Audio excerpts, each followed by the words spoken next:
Buenas noches, querida audiencia. Bienvenidos a Mirando Lejos. Lastimosamente, el modelo económico paraguayo, que tiene sus falencias, por ejemplo, tenemos que ser conscientes que existe una hipoteca social, de que la macroeconomía por sí mismo y el crecimiento que estamos viviendo no está llegando para todos los paraguayos. Sabemos que, como decíamos ya en varias ocasiones, el 13% de los jóvenes ni tiene trabajo ni estudia. Sabemos que hay una saturación en el sistema de salud, lo que quiere decir que la salud no es un derecho que está consagrado en la Constitución, pero es un derecho hoy por hoy impracticable. Sabemos que tenemos la peor educación de la región, y si no hay educación no hay igualdad de oportunidades dentro de una sociedad. Pero aparte de eso, el panorama macroeconómico de esta pujanza económica que estamos viviendo por el sector privado, que nosotros tenemos que alentarla, empujarla, soñarla, ampliarle el horizonte, facilitar el camino a este progreso económico, destrabando la burocracia, el exceso burocrático, destrabando la coima, destrabando miles de cosas. Hoy en día creo yo que no podemos decir que esto pueda perseverar, así como está hoy en día, en el modelo 10-10-10 de presión tributaria, si es que el gobierno no encara reformas profundas dentro del sector privado. Nosotros estamos yendo a un modelo honestamente extremadamente perverso. Estamos yendo a un modelo en donde el sector privado está financiando todo el déficit del sector público. Es una lógica inversa y perversa. El subsidio es utilizable en determinadas realidades. Medidas proteccionistas son necesarias en determinadas circunstancias, no tiene que ser lo habitual. Pero aquí el Estado paraguayo se está habituando, se está acostumbrando a una costumbre que yo creo que es hasta pornográfica, en el sentido de que el sector privado subsidia el déficit del sector público. Cada deuda que tiene el sector público que se difiere, y si todavía no cae el Estado paraguayo, que de hecho está en un default selectivo, porque no paga a todos los proveedores, entonces nosotros tenemos que ver que ese déficit lo está pagando el sector privado. Pero no solamente, el sector privado no es la empresa, el sector privado es la sociedad, la que no vive del Estado. El empleado que está hoy acá detrás de las cámaras haciendo posible este programa está pagando el déficit de la caja fiscal. Hay un proyecto de nueva tarifa de la ANDE, en donde notamos de nuevo que hay una suerte de querer establecer una tarifa diferenciada. Pero ¿quién paga la rebaja de tarifa de los sectores más vulnerables? El aumento a los sectores de clase media y al aumento de los sectores que producen trabajo, empleo y prosperidad en el Paraguay. Esa es la lógica equivocada. Ese es una idea, es lo que un globo sonda que hasta ahora tiró el gobierno. Nadie se opone a que haya un aumento técnico, pero tiene que ser con aumento técnico y tiene que ser no desde la lógica de que de nuevo el privado le va a subsidiar a los otros sectores más vulnerables de la sociedad paraguaya. Porque aquí entonces tenemos que preguntarnos, ¿por qué el Estado no le paga a la ANDE el dinero que le debe? Como no sabemos y no tenemos un sistema de deuda consolidado en el Paraguay, no sabemos si es 140 millones de dólares o 110 millones de dólares. Lo cierto es que la semana pasada hemos presenciado un escenario dantesco en el cual la ANDE le corta la energía a la SAP, al ciudadano que toma agua. Entonces quiere decir que hay una tarea pendiente del gobierno, que yo veo que el ministro Fernández Valdovinos no la está encarando. Haciendo una comparación, Eligio Ayala fue presidente de la República, fue ministro de Hacienda y asume la presidencia de la República con un Estado en default, sin dinero para pagar el salario público, no digo la caja fiscal ni nada, con un sistema financiero en crisis. ¿A qué se dedicó él? ¿A dar conferencias en el extranjero? ¿O se quedó en el país a ordenar la casa?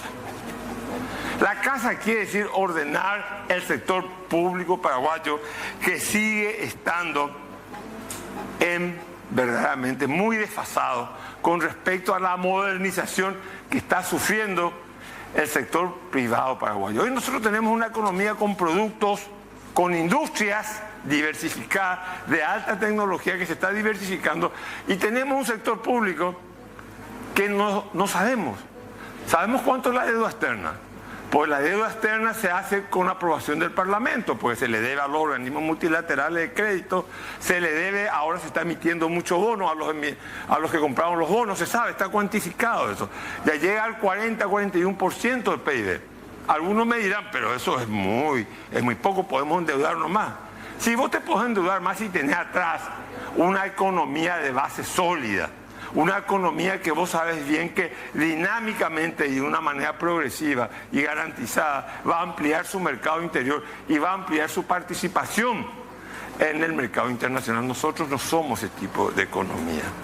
Entonces, creo yo que tenemos que empezar a reordenar la casa y que no sea que, pues yo empiezo a sentir que la estabilidad macroeconómica paraguaya está empezando a renguear y se puede enlentecer. El crecimiento puede ser menos de lo esperado, no este año. Estamos hablando, si hablamos de política económica, tenemos que hablar a 10, 15 años. Puede verdaderamente faltarle una de las 4 patas a la mesa. Y si le falta una de las 4 patas, en este caso la economía del Estado es lo que está fallando, no es la economía del sector privado. Porque el sector privado no paga sus deudas, una industria no paga sus deudas, al segundo anuncio se le corta la ande. Si el sector privado no paga los impuestos, tiene sus problemas.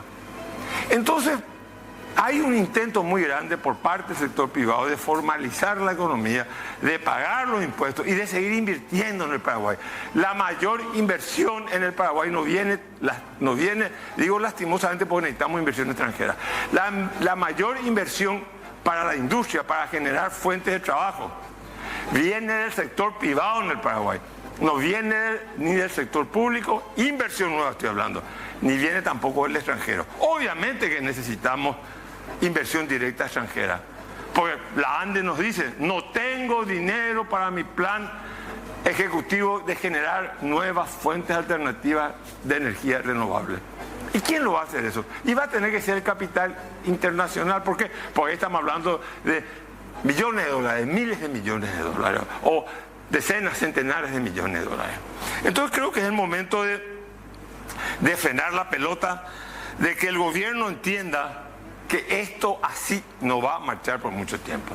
Nosotros no queremos.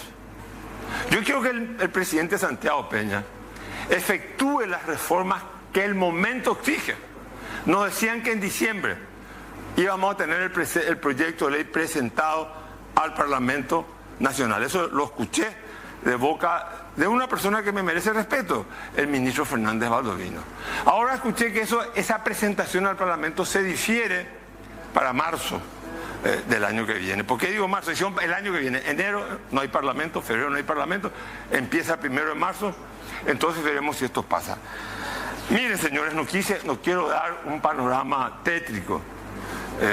Como decía Kafka, parece, pero como se están llevando las cosas, parece, como decía Kafka, habrá esperanza, pero no para nosotros. El gobierno tiene que hacer su tarea de ordenar la casa. La principal tarea que tiene el gobierno es entender que hay un modelo que se está agotando. Y la causa del agotamiento del modelo está en el sector público. La fuente de energía, si queremos que vamos a crecer solamente y resolver el problema de la pobreza en Paraguay, con lo que nos da Itaipú y Yacyretá estamos equivocados. Tenemos que doblar nuestra producción de energía energética. Se acabó el bono energético. El 10-10-10, ¿hasta cuándo dura? ¿Hasta cuándo va a durar el 10-10-10 con esta abultada deuda interna y externa que tiene el Estado paraguayo? ¿Hasta cuándo vamos a aguantar la ineficiencia del gasto público, los babies, el nepotismo, el abuso en el nombramiento y en la asignación de salarios? Las reformas están congeladas, no sabemos cuándo vamos a empezar la caja fiscal. Y verdaderamente cada vez podemos depender menos del endeudamiento externo. Y entonces hoy estamos sacrificando a los productores paraguayos no pagándoles su deuda.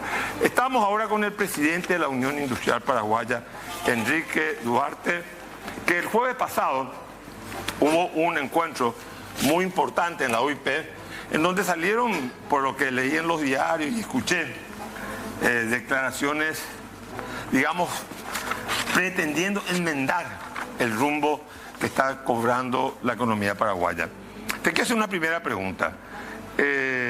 Hay una suerte de, algunos consideran que es una medida populista que la paga de nuevo el sector privado, que es los feriados, en días que no están establecidos, digamos, tradicionalmente. ¿Qué opinas de eso? Y la verdad es que nosotros opinamos en función a realidades. Y las realidades las generan los números. Es cierto que el bienestar de las personas, todo suma, todo es importante. Pero nosotros estamos en un país camino hacia el desarrollo.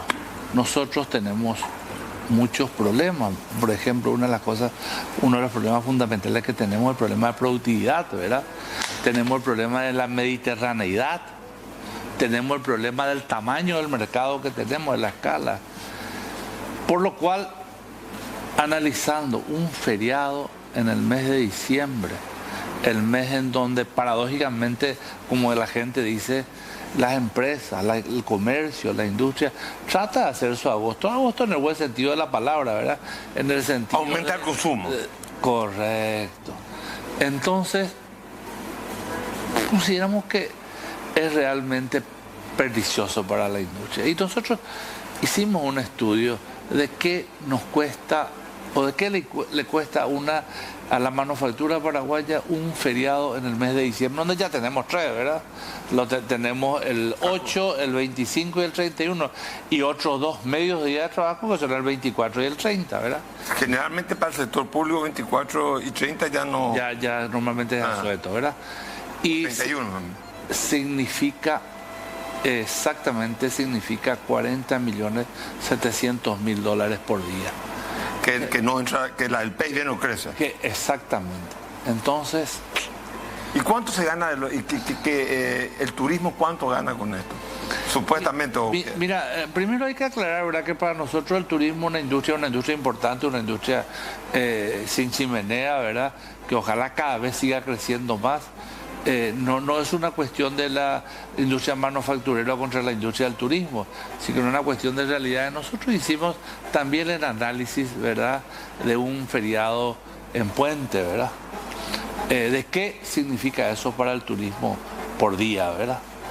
Y llegamos a la conclusión de que el ingreso que la industria del turismo genera en ese día, en el mes de diciembre, es de 20 millones de dólares. O sea, sacrificamos 40 para producir 20. O sea, la respuesta es lógica, Carlos. Bueno, digamos, el sector empresarial no está de acuerdo con este... Y la verdad que no es la primera vez que el sector empresarial dice, y el sector de la industria dice de que no está de acuerdo con feriado. Ahora bien o mal, hay una ley, el Congreso ha promulgado una ley que le confiere al Ejecutivo, ¿verdad?, la posibilidad de decretar, creo que hasta 3 feriados por año. Y bueno, entendemos que es legal. ¿Qué podemos decir, verdad? Pero un país que está en proceso de crecimiento, ¿tiene que descansar o tiene que trabajar? Tiene que trabajar. Nosotros necesitamos mejorar nuestra productividad.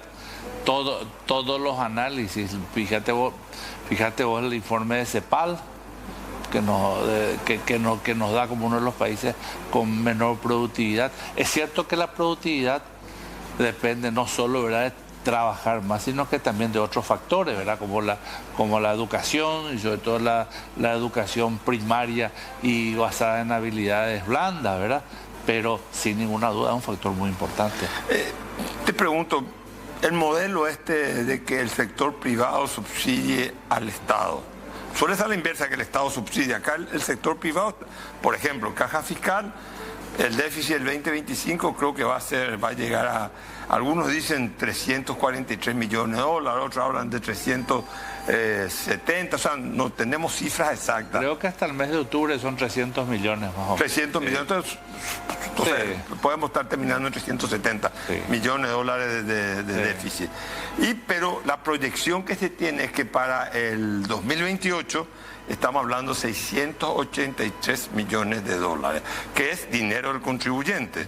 O sea, el paraguayo a pie está contribuyendo al subsidio de la caja fiscal. Que se fondea con recursos del presupuesto público. O sea, con impuestos. O sea, con impuestos, restando posibilidad a la inversión en infraestructura, a la salud, a la educación, a la seguridad. ¿Y cómo ves ese problema? Porque se prometió que este año venía la ley, ahora se difirió a enero al año que viene. El año que viene, enero y febrero, son meses muertos porque no hay parlamento. ¿Cómo está viendo la cosa? Y nosotros ese tema lo hemos tratado, Carlos, la semana pasada cuando tocamos el tema con todos los gremios empresariales, ¿verdad? O sea, los gremios industriales. Y es donde quedó claro, nosotros instamos al gobierno a que por favor arremeta con la presentación de este nuevo marco legal, y no solo que presente, sino que estamos dispuestos a poner el hombro con el gobierno para poder lograr lo antes posible una ley moderna y una ley que haga sostenible el sistema de la caja fiscal, ¿verdad? Y que sobre todo no tenga que recurrir más a ser financiada con presupuesto público. ¿Y qué pasa si esto no sucede? El próximo gobierno, porque tenemos que pensar, mirando lejos se llama el programa, o sea, tenemos que mirar en el futuro. Claro. 2028. ¿Te parece que el próximo gobierno va a poder aguantar con esta presión tributaria, pagar este déficit, pagar lo que se le debe a la industria farmacéutica, lo que se debe a la industria de alimentos, lo que se debe, digamos, el abultado pasivo que la tendencia es a crecer, a acopiar más deuda por parte del Estado? Y no estamos viendo una ingeniería que te resuelva. Lo que se tenía que pagar este año se difirió para el 2026. Estamos hablando de más de 1.000 millones entre IPS, Ministerio de Salud, para la industria farmacéutica. Estamos hablando para los vialeros. Y se prevé poca inversión para la infraestructura. ¿Vos ves que hay una voluntad de reordenar el sector público? Yo creo que tenemos que, no es una cuestión de voluntad, es una cuestión de necesidades, ¿verdad? Nosotros necesitamos solucionar este problema, necesitamos hacer más eficiente el gasto público, debemos, a través de la reducción de lo que es la estructura del Estado, necesitamos solucionar problemas como es el tema de la caja fiscal, que está consumiendo, como dijimos, el presupuesto del recurso público. Necesitamos generar reformas, como por ejemplo la del IPS. Tenemos que trabajar un poco sobre la gestión del IPS. Tenemos que ir de una vez por todas a tener ya reglamentada lo que es la ley de jubilaciones y pensiones, ¿verdad? De la Superintendencia de Jubilaciones y Pensiones, porque es un lugar, va a significar los recursos a largo plazo que necesita la industria paraguaya, ¿verdad? Y sobre todo en condiciones de desarrollo.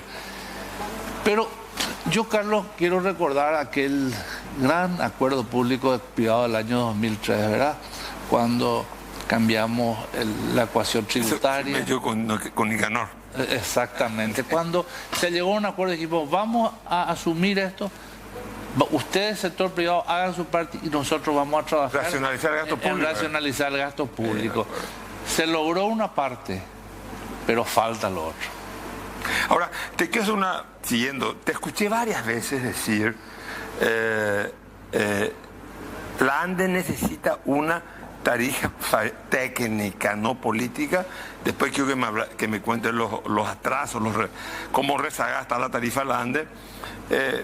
Pero también el otro día te escuché decir, a ver un poco, que haya, pero que el sector privado no subsidie a los sectores vulnerables. Y teniendo en cuenta también que, y lo vimos la semana pasada, el conflicto que hay dentro de la estructura estatal, que sencillamente le deben, no sé si 110, 140 millones de dólares a la ANDE. O sea, ¿cómo ves esto de la tarifa? Porque eso tiene un impacto muy grande, teniendo en cuenta también que los paraguayos creemos tenemos la represa más grande del mundo, la energía tiene que ser gratis. Y por otro lado, que en el 2027, 1 de enero, baja la tarifa de Itaipú. Un escenario complejo. ¿Cómo lo ves? Primero tenemos que entender los paraguayos que aquello que creíamos en los años 80, que habría energía disponible hasta para nuestros tataranietos, no es una realidad, ¿verdad? ¿Por qué? Porque la economía crece, la producción crece y crece realmente a ritmo muy importante. Ahora, nuestra postura no es nueva. Nosotros, ¿qué necesitamos en la industria moderna? Necesitamos energía, pero de buena calidad. ¿Qué necesitamos? Hoy todos los sistemas de control numérico de la industria ya no aguantan un pestañeo y el corte. No te cuento que aparte te voy a decir de la propia consecuencia sobre el sistema de contratación, ¿verdad? También tiene consecuencias en la factura por la pérdida de la producción, ¿verdad? Y por tener que reiniciar todo el proceso. Entonces, ¿qué pasa? 17 años con tarifas que... ¿Por qué 17 años? Hasta el año 2007. Del 2007 que no haya aumento. Del 2007 para atrás, 17 años que no se tuvo una tarifa, no se ajustó la tarifa. Pero en el 2017 se ajustó. En el 2007 se ajustó. Y señores y querida audiencia, hoy estamos en el 2025 a 8 años y creo que 4 o 5 meses de ese ajuste, otra vez sin poder considerar. Y así no existe sistema eléctrico en el mundo que pueda aguantar. Le puede bajar tarifa, es un paliativo, pero así no podemos, así estamos destruyendo uno de nuestros bienes más preciados, que es la energía. La energía, que es lo que nos posibilita hasta hoy verde y renovable, ¿verdad? Que es lo que nos posibilita atraer industria, a poder atraer al capital extranjero. Entonces, estamos descuidando eso. Y ahora tocaste recién, por ejemplo, las deudas internas, ¿verdad? Lo que ocurrió la semana pasada con SAP, ¿verdad? Yo te doy mi opinión, Carlos. Yo creo que SAP o cualquier empresa del Estado es lo mismo que una empresa privada. Si no paga, están las consecuencias. ¿Por qué solo al privado? ¿Por qué solo al sector privado?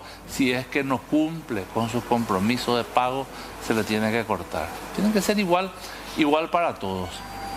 Y yo no sé si es solución de la empresa, ¿verdad?, que maneja energía, cobrarlo de SAP y de otras instituciones públicas, que es bien abultada, ¿verdad? Pero sin ninguna duda ayuda, Por otro lado, vos me decías, nosotros tenemos una teoría, y no es una teoría, está basada en realidades. La industria tiene un consumo estable todo el día. Sin embargo, no ocurre lo mismo con el consumo domiciliario. Entonces, ¿qué pasa? Esos picos que producen el consumo domiciliario generan valles, ¿verdad? Valles en donde la energía, la potencia es contratada, pero la energía no es consumida. Entonces, nosotros entendemos que la industria subsidia el consumo domiciliario, lo cual me pregunto, ¿hasta dónde está bien? Bueno, pues eso va a significar menos ingresos a la necesidad que una... ¿Y qué opina esto, la idea que surgió ahí, que el sector que más consume es, de alguna manera se le rebaja a los más vulnerables y eso se va a pagar con el aumento a otros sectores? ¿Qué opina de eso? A nosotros no es solo una opinión mía, sino que de toda la industria, eso nos parece realmente fuera de lugar. Nos parece inapropiado. Nosotros todos, en el nivel que trabajamos y que producimos, tenemos que pagar la tarifa que corresponde dentro de lo que es la clasificación, y un aumento debería ser en igualdad de condiciones para todos. Ahora bien, si existe algún sector vulnerable al cual se le quiera se le quiera ayudar, yo creo que para eso están los subsidios. Si bien aclaro que desde la industria somos totalmente contrarios a los subsidios, pero el subsidio tiene que ser directo y no a través de generando desigualdades a través de un servicio como el servicio eléctrico. O sea, que el subsidio lo pague el Estado, pero no lo pague el sector privado aumentándole la tarifa al sector privado, y eso se le traslada, digamos, se le libera al sector, a los sectores más, que sea el Estado directamente. Claro, tiene que ser un subsidio directo. ¿Cómo estás viendo? Está claro que nosotros particularmente no somos partidarios del subsidio, pero entendemos... ¿La industria paraguaya recibe algún tipo de subsidio? También, no, absolutamente no, pero también entendemos que el sector político tiene que velar por lo que es por lo social, ¿verdad? Bueno, tengo muchas preguntas, pero cortito te pido, por favor. ¿Cómo estás viendo la deuda a los proveedores? Preocupante porque hay muchas empresas, sobre todo las empresas del sector de la construcción más pequeñas, que están llegando ya a un estado hasta casi de quiebra, ¿verdad? ¿Por qué? Porque el tema de los intereses realmente les complica. Claro, tienen créditos. Y quedaron sin crédito. Y yo creo también que debería haber un poco algún trato diferenciado, Carlos. Cuando la agricultura le va mal, inclusive en la política monetaria se acceden a situaciones como, por ejemplo, vamos a cuidar la reclasificación, vamos a diferir. No ocurre lo mismo en una situación como la que está ocurriendo, que no es de fuerza mayor, sino que es generada por la administración del Estado, ¿verdad? O sea, digamos, el Estado es el que está distorsionando y perjudicando a no pagar la parte financiera de las empresas. Claro, si vos no cobrás tenés problemas. Sobre todo cuando entregaste un bien o entregaste un servicio. ¿Y qué te parece cuando dice el ministro? No, pero compraron de más. El economista José Cantero cree que la deuda se genera cuando el bien o el servicio es prestado al Estado, la deuda está establecida. ¿Qué opinas? Pero el ministro no estaba... Yo creo que también esa es una realidad y una falta de control dentro de lo que es la administración. El Ministerio de Salud, el Ministerio de Obras Públicas gastan más de lo que tienen presupuestado. Entonces, sin ninguna duda, va a haber un desfasaje. Dos preguntas cortas. ¿Qué opinas de SEDECO? Rápido, por favor, te pido. Realmente es un problema.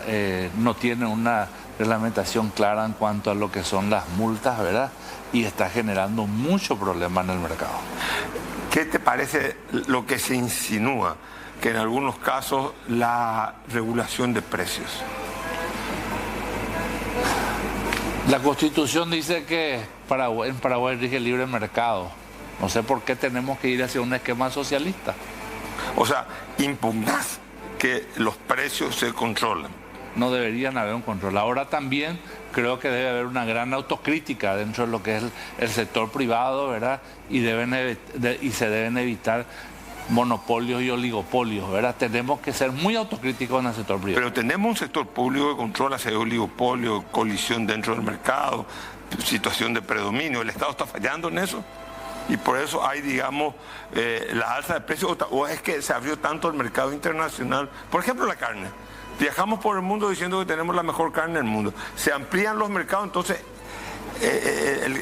la gente quiere exportar porque vende más caro, un tema de lógica. Claro, nosotros vivimos promocionando nuestra carne. Queremos que cada vez podamos acceder a los mercados de valor, a los mercados premium, vamos a decir así. Pues es lógico que el costo de oportunidad va a generar per se un aumento de precios, ¿verdad? Y sobre todo hoy, que el mercado internacional no es que está requiriendo solamente los cortes de primera, sino que está requiriendo todo tipo de corte, ¿verdad? Inclusive menudencia. Entonces, ¿qué queda para la gente? Y cada vez queda menos. Y en otras economías, ¿qué ha ocurrido, verdad? La gente ha comenzado a migrar, ¿verdad?, hacia otro tipo de proteínas como la aviar o como la del cerdo, ¿verdad? No estoy diciendo que esa sea la solución, pero son situaciones naturales. Y si no queremos que eso ocurra, no promocionemos entonces nuestra carne. Enrique Duarte, presidente de l'OIP, muchas gracias. Gracias, Carlos.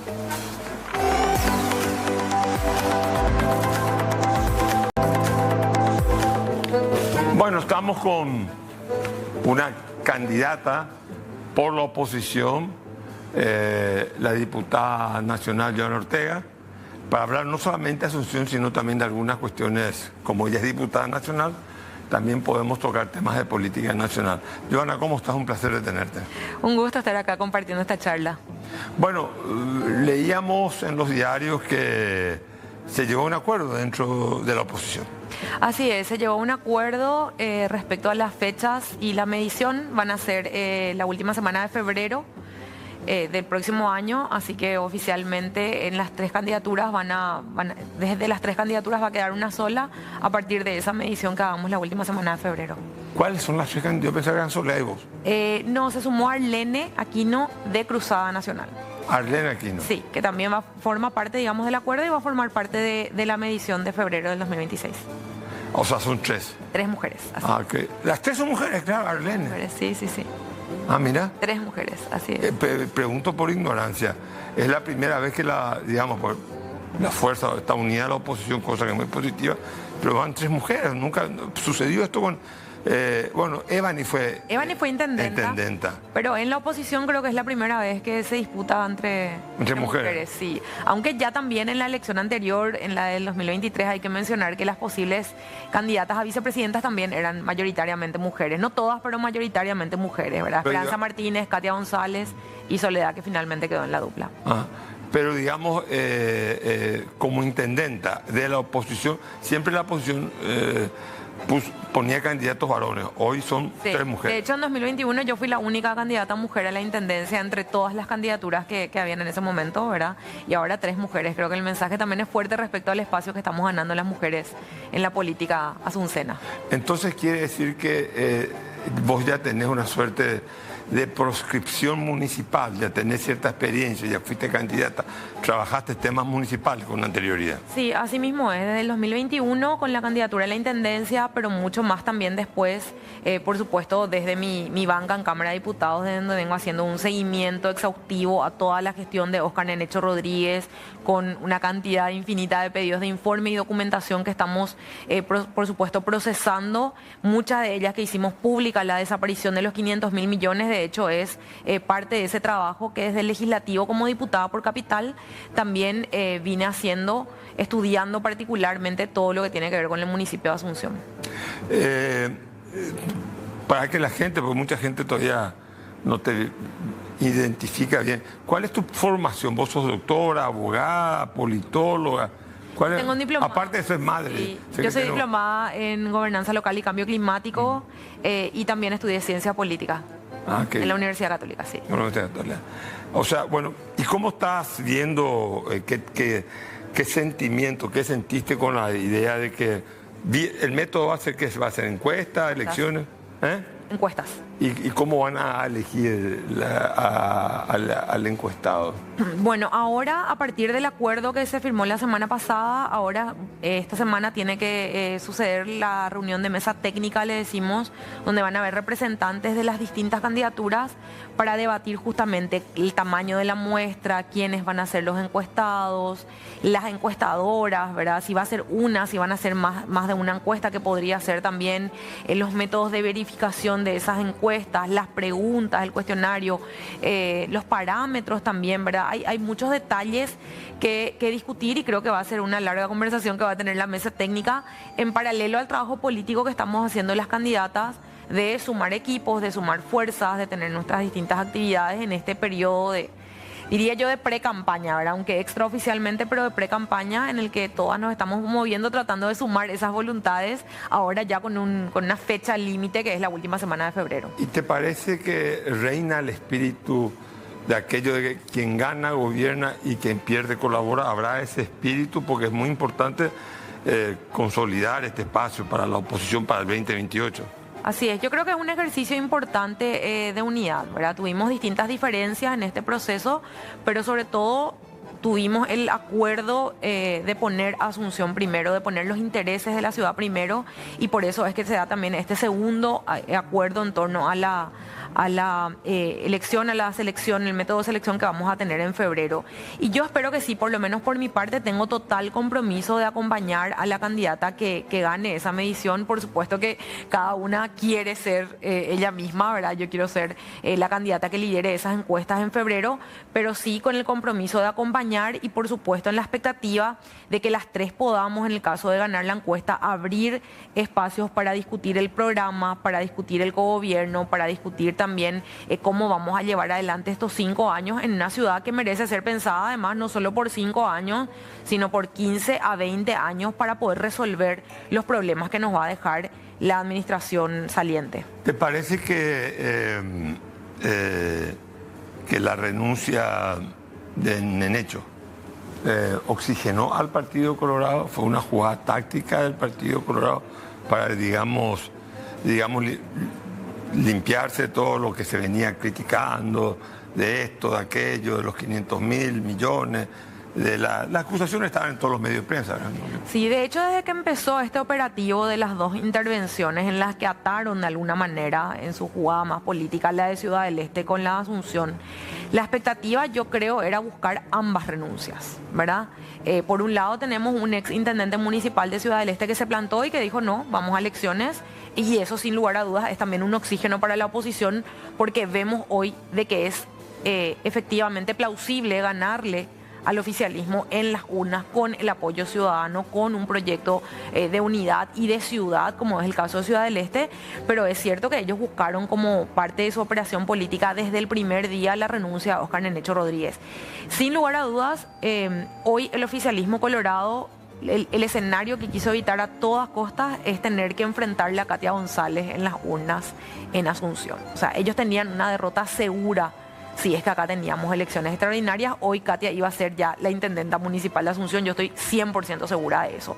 Entonces ellos buscaron esa renuncia que de alguna manera también garantiza no solamente sostener en su feudo, digamos, la municipalidad de Asunción, pero también buscar un manto de impunidad, que es seguro lo que le propusieron a Óscar Nenecho Rodríguez para tener su renuncia, ¿verdad? Y eso se ve un poco con las decisiones que tomaron los concejales ahí, lastimosamente, no solamente concejales colorados, sino también con algún apoyo opositor en abstenciones, en ausencias un poco llamativas la semana pasada, cuando aprueban un presupuesto plurianual hasta el año 2028. ¿Qué te parece? Vos como, suponte que vos seas la próxima intendenta. Te pregunto a vos, porque le podría preguntar también a Soledad Núñez, que te dejen un presupuesto determinado para tus 2 primeros años, o no, tus 3 primeros años de gobierno. Sí, sí. Aparte dice que en ese presupuesto no se incluye el pasivo de 500.000 millones de dólares. Claro, por eso digo que esta aprobación del presupuesto es también el manto de impunidad sobre todo lo anterior, ¿verdad? Porque maquillan de modo a, digamos, hacer desaparecer todo esto que generaba dudas y que genera un daño también al patrimonio de la municipalidad, ¿verdad? ¿Qué harías vos? Yo con certeza voy a buscar anular ese acto jurídico, es ilegal, o sea, no tiene por qué ser validado, tiene que ser revertido o con una mayoría de la Junta Municipal o hay que recurrir ante las instancias pertinentes, porque de ninguna manera es plausible de que ellos dejen comprometidos los 2 o 3 primeros años de gestión municipal con un presupuesto plurianual como lo hicieron, ¿verdad? Y ahí a mí me llama muchísimo la atención, como decía, las abstenciones y las ausencias, porque la verdad es que esto fue aprobado con 10 votos y nosotros en Junta Municipal tenemos 24 y los colorados son 15. Entonces, ahí realmente hubo colaboración de algunos, directa o indirectamente, de algunos actores de la oposición, que yo lamento muchísimo que se dé en un contexto en el cual 3 mujeres estamos disputando entrar a esa municipalidad, no para, digamos, tener el prestigio solamente de ser la intendenta de Asunción, sino para resolver un problema. Pero los 10 fueron colorados. Los 10 votos colorados, quiere decir que había una mayoría de 14 que podía haber detenido esta posibilidad de aprobar un presupuesto plurianual. Y esos 14, ¿dónde estaban? Por eso digo de llamativas abstenciones y ausencias. Pero te pregunto, ahí estuvieron, si estaba presente la bancada opositora, que incluye PLRA, Pacha Querida, PLRA y Patria. Y no sé si hay de otro independiente. Había No. PLRA y Patria. Son hoy 5 no, pero PLRA. también el Encuentro Nacional... Pasó a Patria, Jazmín Galeano. Bueno, y ella también estuvo ausente.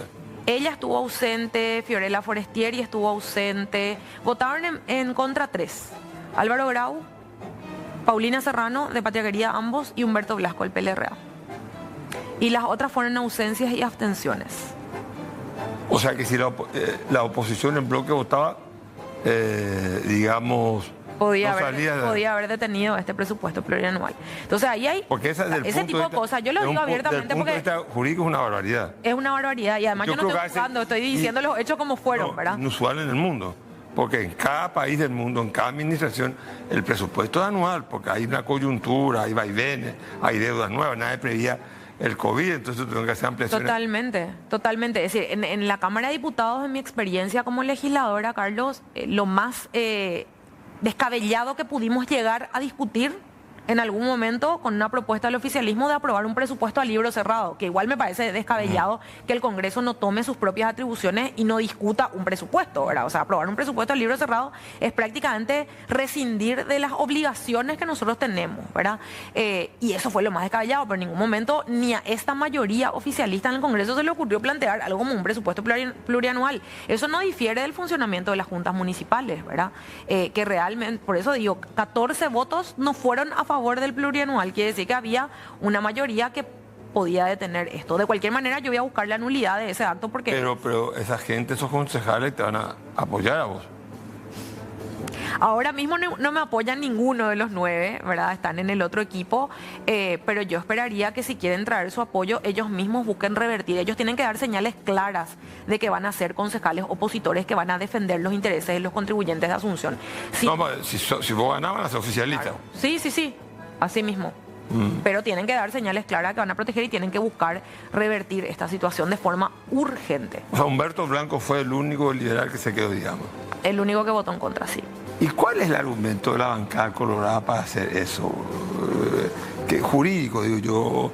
O sabemos que es, digamos, una suerte de... Los argumentos se han perdido en el debate. O sea, 3 años es para encubrir un manto encubridor. Claro, porque maquillan ahí los números de la deuda, de distintas cosas. Sabemos que 2 puntos son claves para no proteger con impunidad, digamos. Una es la aprobación del presupuesto y otra es la aprobación del balance.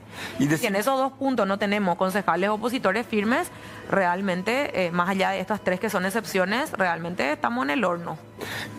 Decime una cosa, vos sostuviste que el triunfo de la oposición de Mujica en Ciudad del Este insufló ánimo a la oposición. Sí, yo creo que el escenario que nunca esperó el oficialismo, y digo porque lo viví en carne propia en los debates en Cámara de Diputados y las conversaciones de pasillo más informales que siempre se dan también ahí en el Poder Legislativo, ellos esperaban una renuncia de Miguel, porque también lo que esperaban en ese contexto era, bueno, si él tiene mayoría en la Junta, él puede renunciar y poner un poco de calma y sacarle a él del foco y probablemente buscar seguir persiguiéndolo con otras herramientas, ¿verdad? Ahí hay que decir que el liderazgo firme que tuvo él de no renunciar es lo que nos permite tener este oxígeno, porque demuestra a un año de las elecciones municipales que sí podemos ganarle en las urnas, que sí hay un hartazgo ciudadano y un rechazo que es mayoritario, y que así como se dio en Ciudad del Este, si hacemos las tareas correctas podemos hacerlo también en Asunción y en otros puntos del país. Te pregunto cortito, ¿sí o no? ¿También hay un hartazgo del clan Zacarías en Ciudad del Este? Sí. Volvemos enseguida después de la pausa con la diputada Johanna Ortega.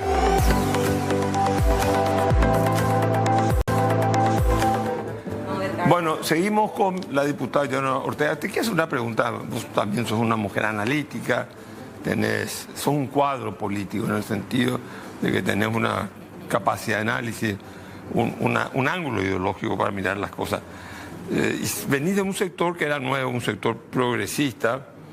Estamos presenciando en América Latina el triunfo, la mayor presencia a partir de Trump, de acuerdos bilaterales, alianzas estratégicas, triunfo de la derecha, ya tanto Milei en Argentina, de una manera disruptiva. Parece que en Chile todo va a entender que va a ganar la derecha. En Perú parece que gana la derecha, en Ecuador ganó la derecha. En Colombia parece que va a ganar también la derecha, parece que eso no sabemos. ¿Qué pasó con un movimiento?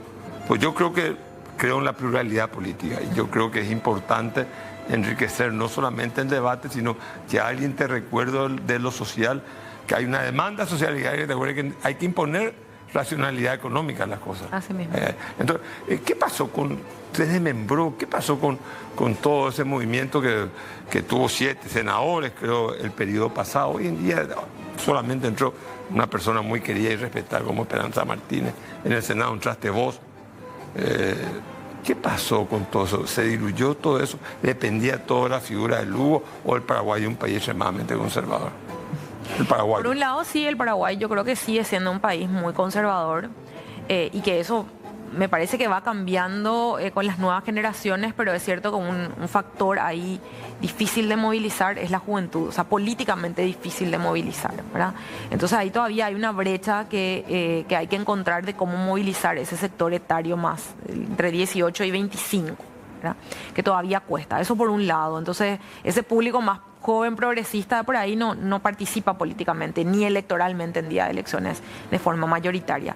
Pero por otro lado, yo creo que son varios factores, ¿verdad? Regionalmente, ciertamente es una cuestión cíclica. Hay ciclos en la región, ciclos más progresistas y ciclos más conservadores. Creo que tiene que ver con un montón de cuestiones y sobre todo el movimiento económico regional, ¿verdad? La situación económica regional y bueno, la llegada, lo que implicó la llegada de Trump, la llegada de Bolsonaro en algún momento y el fenómeno de Milei en la Argentina, que ciertamente desarticula de por ahí otras fuerzas que pasan a segundo plano en toda la región. Te pregunto, ¿no será que la política tradicional también está llegando a sus límites, está agotada? Y entonces son figuras, las 3 que citaste, son 3 figuras disruptivas. Así mismo. De la derecha. Son 3 figuras disruptivas. No sé si ese estilo disruptivo va a durar hasta el 2028, pero digo, ¿no será algo así? Y ciertamente se rompe un poco esa tradición. O sea, más que ideología, creo que no tiene que haber un rechazo, una impugnación al estilo político. Puede ser, sí, porque en Chile lo vemos, ¿verdad? En Chile lo vemos como el sector más moderado, Evelyn Matei, por ejemplo, pasa a ocupar los últimos lugares en los resultados electorales y la gente busca más representación, no quiero decir de extremos, pero sí de figuras más disruptivas o no tradicionales en el escenario político, ¿verdad? Me parece que lo de Chile es como una clave que hay que mirar. Pero por otro lado también la falta de renovación de ciertos sectores nos ha dejado esto, ¿verdad? Y lo digo con muchísima autocrítica, porque yo soy parte de un sector que vino de esta bancada que tenía 7 senadores y demás, y ciertamente de eso quedó esperanza en el Senado, y aparecí yo en Cámara de Diputados, pero sin lugar a dudas la parte de la renovación política es todavía una clave y creo que es lo que está faltando un poco en toda la región al sector más progresista, ¿verdad? No obstante, yo creo que también los ciclos y los fines de ciclo y las crisis son oportunidades para poder mejorar y ahí es donde la autocrítica tiene que entrar en ejercicio y poder sacar lo mejor de nosotros en este contexto donde tenemos amenazas de esta articulación. Lo otro que se perdió también y que no me parece un factor menor es la articulación regional. O sea, antes teníamos referencias de articulaciones globales como la Internacional Socialista, la Internacional Liberal y otras que son espacios que fueron perdiendo su protagonismo en el actuar global y regional y lógicamente eso hace perder fuerzas también en el nivel local. Volviendo un poco a la municipalidad, ¿venderías los terrenos de la Costanera Norte o no?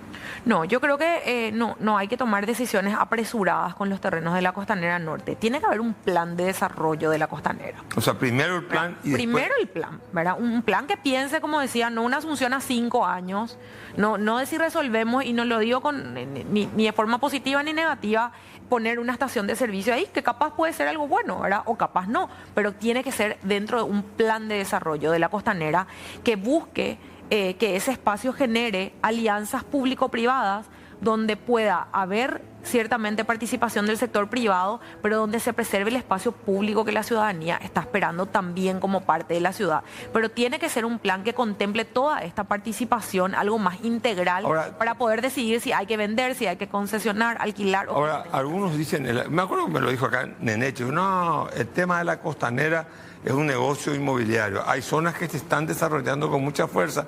Desarrollar la Costanera y, digamos, los que están invirtiendo en determinados el eje corporativo o en otras zonas salen perdidosos porque se abre un nuevo escenario enfrente al río que va a ser un competidor importante. Eso no tiene que ver, no influye en este debate. Sí, por supuesto que influye. ¿Cómo vamos a desarrollar y con qué mirada vamos a desarrollar la costanera? Y yo lo que creo es que tiene que haber un modelo de participación ciudadana, ¿verdad? Donde pueda participar el sector privado y ver si realmente quiere traer sus inversiones a ese sector y qué tipo de inversiones quiere hacer ahí, cuáles le van a ser rentables y mirar también la participación de la ciudadanía. Lo que no se puede es hacer esto a espaldas de la gente y tener la situación que tenemos hoy con movilizaciones ciudadanas que se dan por instalación de ciertas cuestiones en ese espacio. Ahora, no olvidemos que la costanera cuando se abrió como una avenida. O sea, esto no era un proyecto de parque costanera ni de nada más integral, era una avenida, pero lo que efectivamente ocurrió que fue en esas primeras épocas de la costanera que la calle se cerraba los fines de semana porque la gente ocupó el espacio público porque hay una demanda de espacios públicos. Entonces, ¿qué es mejor? Tener las costaneras, ya que tanto se está construyendo en Asunción, es una cosa increíble. Sí. Dejar todo eso como espacios libres, sin construir, porque la lógica de vender los terrenos de las costaneras es porque hay un déficit muy grande en la municipalidad y con eso cerrar el bache presupuestario. ¿Cuál es tu idea? Dejar todo eso como un campo natural de que la gente se distraiga, como un Ñuazú, digamos. No, yo creo que ambas cosas, ¿verdad? Yo creo que hay que compatibilizar y poner en una balanza ambas cosas. Tiene que estar garantizado el espacio público para la ciudadanía, el espacio público libre de acceso gratuito, y tiene que estar garantizado también el sector para inversión privada. Yo no creo que tengan que estar divorciadas una cosa de la otra. Creo que puede haber un equilibrio y una coexistencia de ambos espacios pensando en un desarrollo integral y a largo plazo con la participación de todos estos sectores que tienen que incluir necesariamente también la mirada de los bañados que están ahí, ¿verdad? Que es un gran tema. Una pregunta, ¿las instituciones públicas deben el impuesto inmobiliario a la municipalidad? Sí, deben. ¿Mucho? ¿No tenés la cifra? No tengo la cifra exacta, pero sé que hay deuda. Hay muchos, o sea, que no pagan el impuesto inmobiliario. Hay deuda y hay servicios que la municipalidad tampoco paga a otras instituciones públicas. O sea, hay deuda de públicos y de privados. O sea, de privados que tampoco pagan el impuesto inmobiliario. También. Estos privados, algunos me dijeron que dejan de pagar 5 años, después negocian una quita. Yo pago mi impuesto inmobiliario al inicio del año. Sí, yo también. Porque hay una rebaja. Enero, sí. Enero, sí, bueno. Pero dicen que hay algunos grupos muy poderosos que esperan pasar 5 años y después negocian con la municipalidad y hay una quita. Y eso, sí, claro, porque se pagan solo los últimos 5 años de la deuda. Pero eso es parte de una administración municipal que no está concentrada en generar reglas claras, tanto para el pago de los pequeños contribuyentes como los medianos y grandes contribuyentes. Ahí tiene que haber una reorganización y reorganización y reingeniería, digamos, financiera para poder comprometer. Ahora, yo también pienso, pese a que el impuesto es eso, es una cuestión impuesta, ¿verdad? ¿Qué incentivo puede tener un gran contribuyente de la ciudad de Asunción para pagar sus impuestos?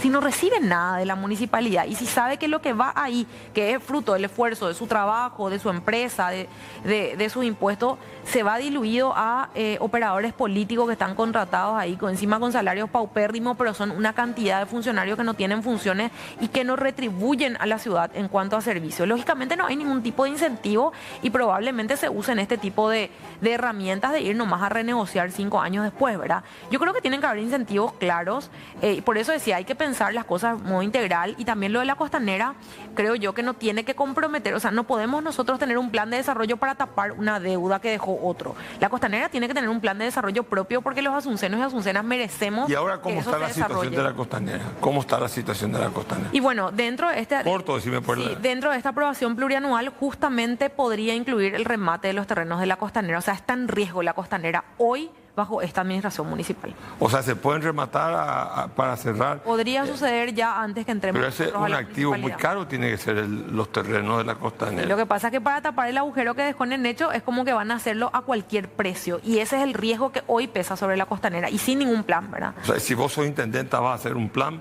en donde haya un aspecto urbano, o sea, edilicio y otro natural, conservación, parque, para caminar y todo. ¿Cuántas hectáreas estamos hablando acá en la costanera del norte? No sé, pero son muchas. Estuvimos con la diputada Joana Ortega, candidata a intendente por la ciudad de Asunción y por la fuerza opositora. Como diría mi amigo Humberto Rubín, una noche más.